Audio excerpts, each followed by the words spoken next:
Mega Man.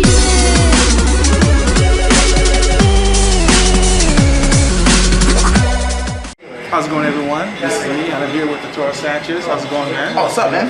Good to see you again. Long time no see. Definitely. Known him for almost 17 years. Started playing fighting games with Arturo. And we're here at Canada Cup. So what are you doing here at Canada Cup this year? So Laptree contracted me to help run his stream for the main feed for Canada Cup. Yeah. So I'm here doing that. So I'm running the main show, and you see by the shirt, I also work for Matcherino, so I bought the crowdfunding here as well. That's cool. That's cool.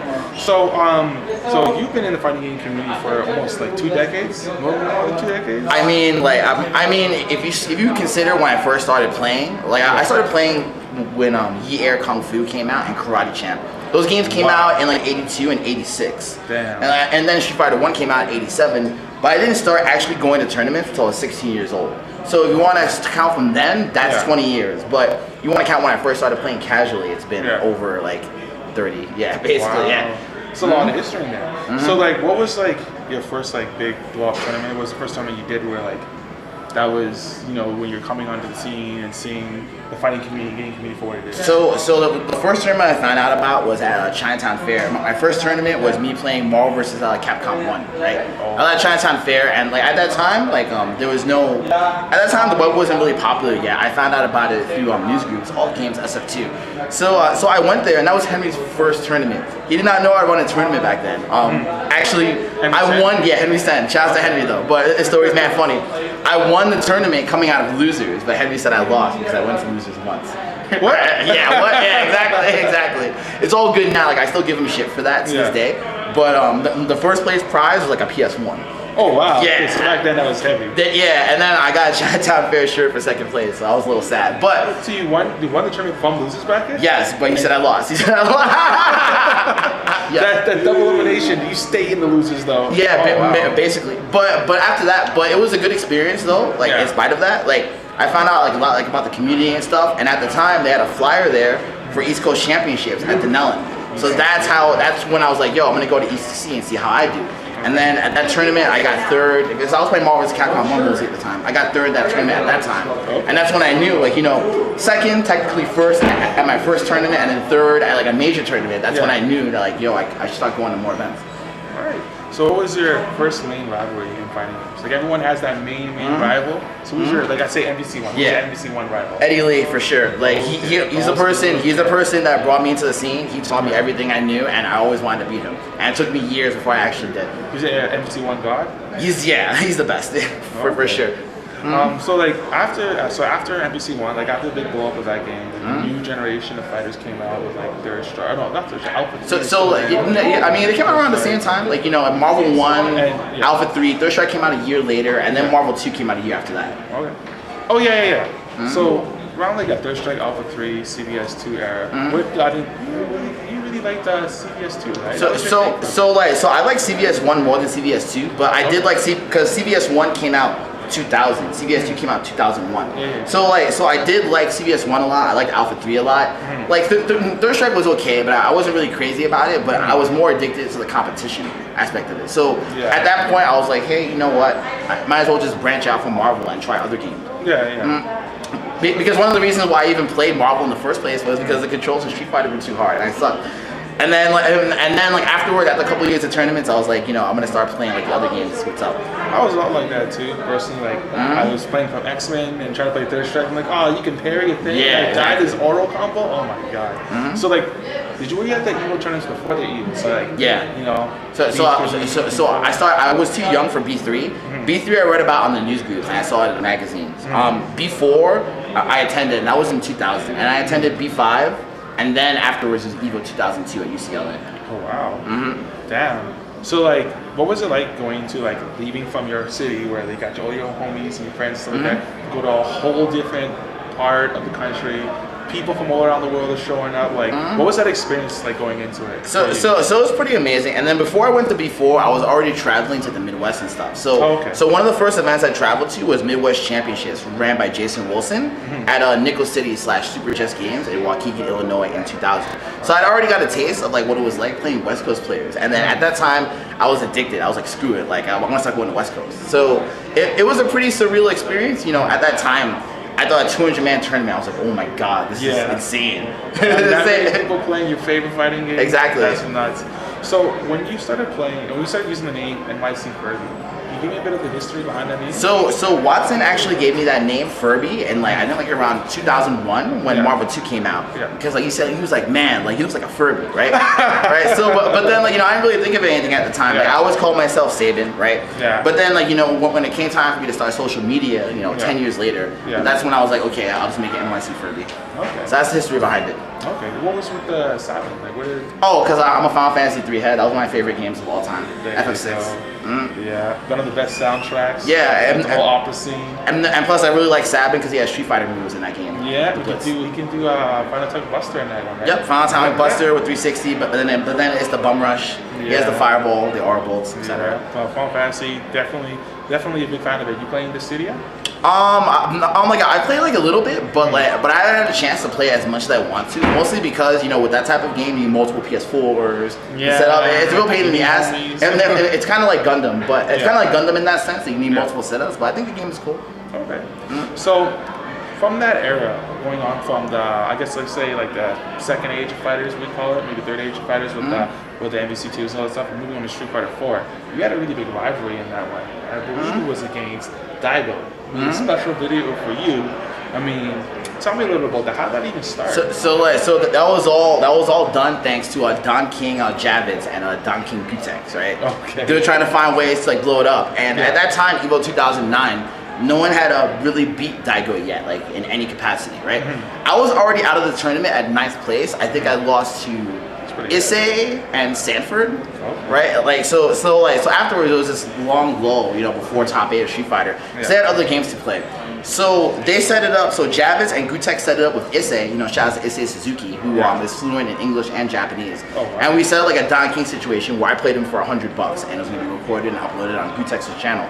2010. 2009. That was 2009. Okay. So 2009. So the first match I won 5-4, right? Okay.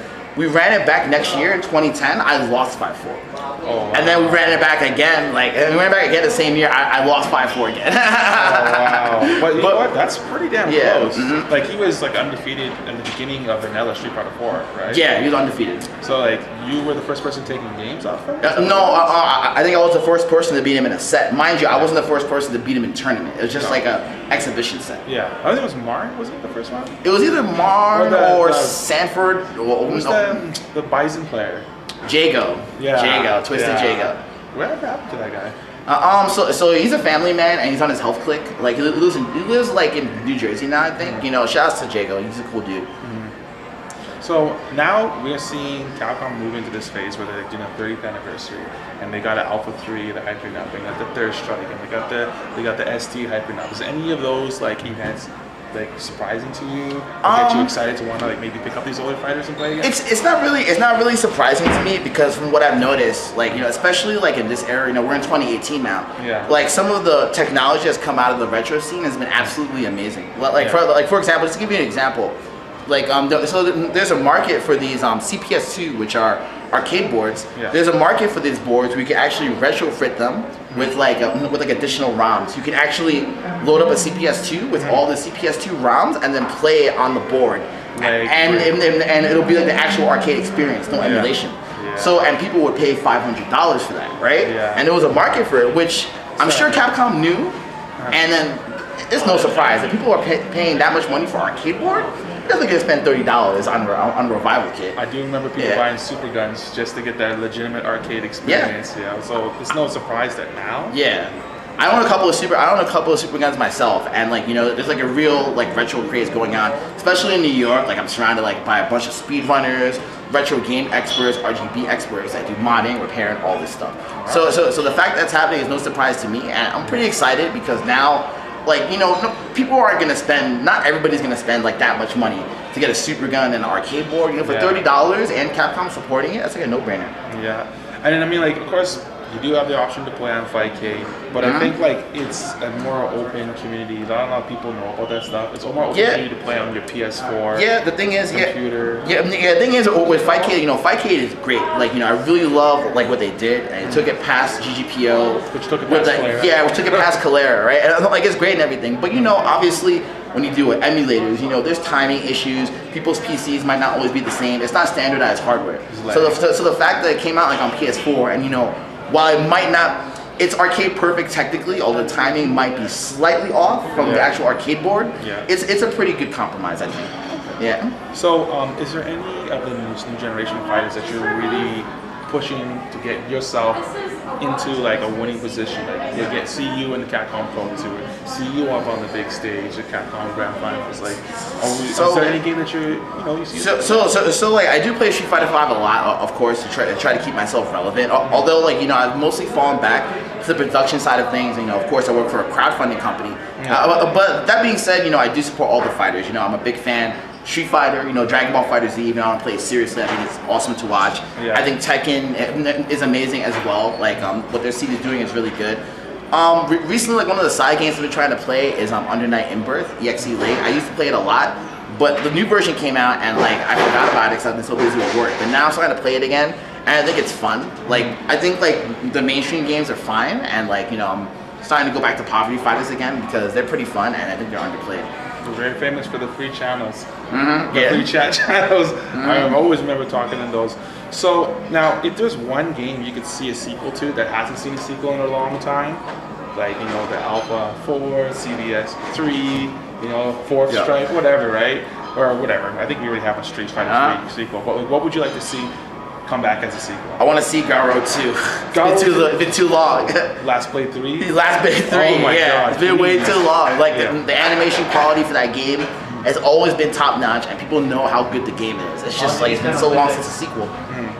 So, last question is, what is your opinion on like guest characters coming into fighting games? Like, you know, you see it in Tekken, you see it in, you don't really see it in Street Fighter 5, but you've seen it in like a lot of different other fighting games. You have a guest character that comes in. So, what is your opinion on those? Do you look for guest characters to be in franchise fighting games, like kind of like Mortal Kombat? I really like the concept of guest characters because as big as the fighting game community is right now, compared to other esports, it's still very niche. Like in terms of population, game population, and like overall visibility.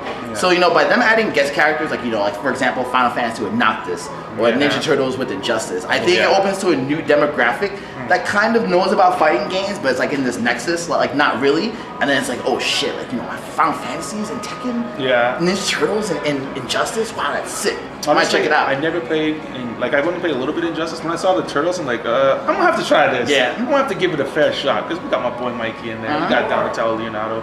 So now, sorry, one more question. If you could see a crossover of fighting games come out, what would be the one crossover you just want to see that has not been done yet? So VF versus Tekken is one, right? Like I definitely want to see that. Like I feel like VF wins VF, man. Like come on, say let's go. The second one would be, I still want to see Street Fighter versus Mortal Kombat. I've been fanboying about that my whole life. Ed Boon wants it too. I know Ed Boon wants it too. I know Ed Boon wants it too. Like I've been to NetherRealm, I've been to their offices. I used to work for them, like for MKX and Injustice 1. So I know they want it. So hopefully it happens before we all pass on. Please. No fatalities. No, man. I don't think Capcom wants to see, you know, you getting in, you know what I'm saying? I don't think they want to see that. Hopefully they come to a middle ground. But it's definitely, that's what Mujin's for, right? Well, Arturo, thank you so much for doing this interview with me. Thanks for having me. So if people want to catch you on your social media, how do you get by So you can follow me on NYC Furby on Twitter, NYC Furby on Twitch, FGC Sabin on YouTube, or you can catch me on Team Spooky on Twitch TV with Zeros. And is there any events you want to shout out right now? Shout outs to NLBC, of course. You guys can catch it every Wednesday. Shout outs to Naptown Clutch in the Midwest. And shout outs to Millennial Esports. I'll be doing a $10,000 Dragon Ball FighterZ tournament with them sometime in early June, so check it out. Thank you so much for having me. Take care, man. Yep, take care, for sure.